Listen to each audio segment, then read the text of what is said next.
Daily Manna from the Torah by Dr. Ketriel Blad. Shavua Tov, everyone. We've come to the first aliyah of Parashat Vayerah, and he appeared.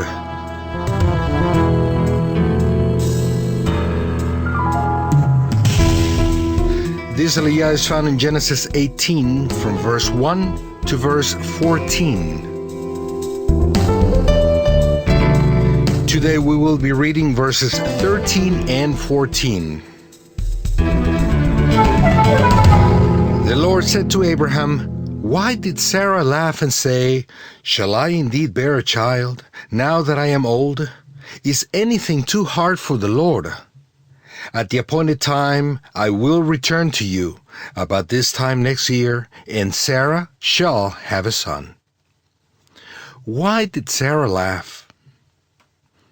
Both Abraham Avinu and his wife Sarah laughed when listening to the news of their son's future birth.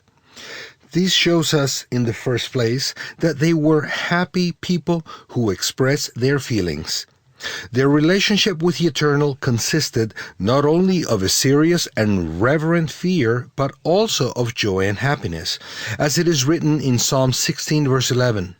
"You make known to me the path of life. In your presence there is fullness of joy. At your right hand are pleasures forevermore." In the second place, from this passage we can draw a very deep teaching. The majority's mind, if not everyone's, are limited to what we have learned. Men were made with a creative mind that looks for solutions and moves on to new things and fresh ideas. We can clearly see this in children whose minds are not close to ideas due to previous learning, because their brains haven't had a long time to collect information. They are more open to learning new things and to coming up with new ideas. Children can teach adults many things, especially to be open to new ideas. Fantasy and creativity are good and necessary to be able to walk with the Creator, whose mind is not limited by anything. He is always making things new, as it is written in Numbers 16, verse 30. But if the Lord creates something new, in Isaiah 49:19, "Behold, I am doing a new thing. Now it springs forth. Do you not perceive it?" And Revelation 21, verse 5, "And he who was seated on the throne said, 'Behold, I am making all things new.'" Abraham and Sarah were almost 100 years old. Their minds worked mainly based on routine by what they had learned.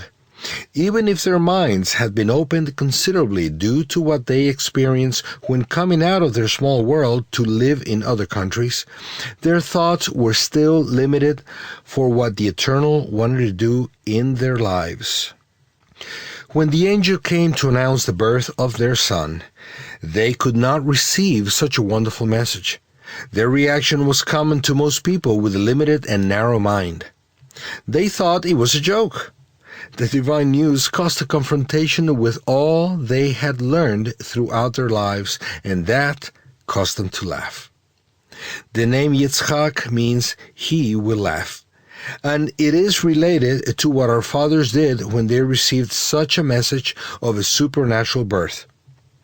The angel's answer when Sarah laughed was, "Is anything too hard for the Lord?" The expression that was translated as "too hard" is yipaleh, whose root has to do with something hidden or covered up. In Deuteronomy 30, verse 11, it is used as something hidden from all understanding, something unthinkable. Here, it is about something that is out of the ordinary. The Targum translates it as follows: "Is there anything too wonderful, distant, and hidden from me so that I do my will?" This shows us that the angel challenged the narrow minds of our fathers, Abraham and Sarah. When we are dealing with the Eternal, our minds should not interfere with our perception of His power, knowledge, and ability to intervene in a most surprising and wonderful way. The Eternal can do far more abundantly than all that we ask or think, according to the power at work within us. Ephesians 3:20. So let's be careful not to get in His way with our minds, and let's not laugh in disbelief when a supernatural idea comes up that breaks away from our mindset. May the Eternal give us a week full of new ideas, guided by His creative spirit. Shavua Tov.